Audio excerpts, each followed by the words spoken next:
Well, I certainly have lost many battles.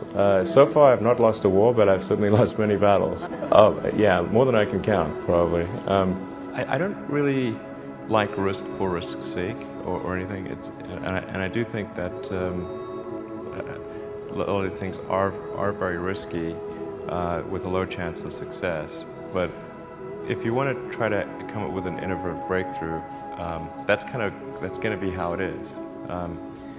Anything which is significantly innovative is going to come with a significant risk of failure.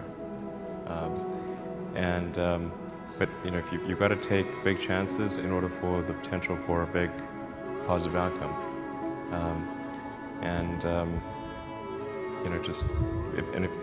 If the outcome is exciting enough, then taking a big risk is worthwhile.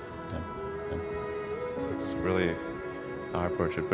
But then once executing down a path, I actually do my absolute best to reduce risk. Or to improve another way of saying it, to improve the probability of success. Because when you try to do something that is very risky, that you have to spend a lot of effort trying to reduce that risk as you embark down that path. I mean, when I started SpaceX, I thought the odds of success were very low. I thought we'd most likely fail, but I thought, well, we should give it a try nonetheless. Certainly there are times when things don't go well, and then that's quite dispiriting for sure. And so then it's difficult to proceed with the same level of enthusiasm. But I do think the things that we're doing are pretty important to the future. And if we don't succeed, then it's not clear what other things would succeed. And if we don't succeed, then we'll be certainly pointed to as a reason why people shouldn't even try for these things. So I think it's important that we do whatever is necessary to keep going. I think successful entrepreneurs probably come in all sizes, shapes, and flavors. I'm not sure there's any one particular thing. For me, some of the things I've described already, I think, are very important. I think really an obsessive nature with respect to the quality of the product is very important. So being obsessive compulsive is a good thing in this context.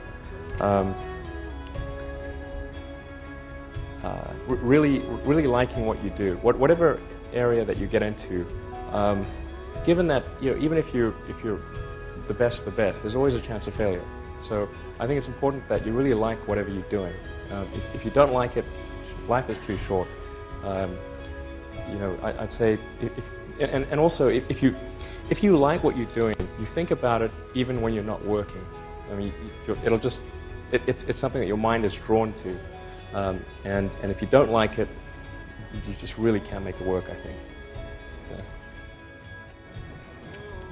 Well, I think it's important to have a very to apply critical thinking to.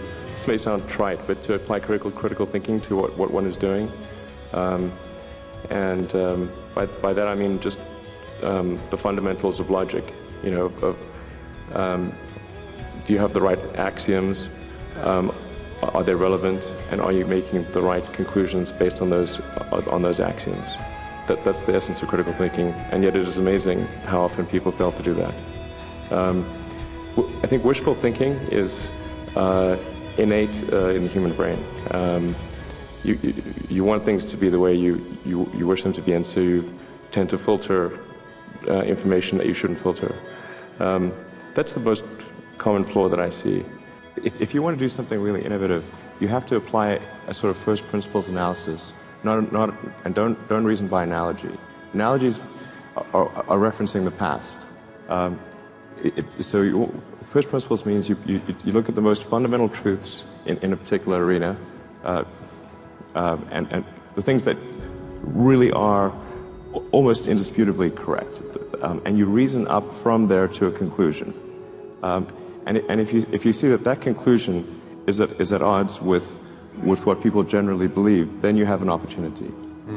Now, you can't operate like that on all things because it takes too much mental horsepower. So most of your life you have to operate by reasoning by analogy.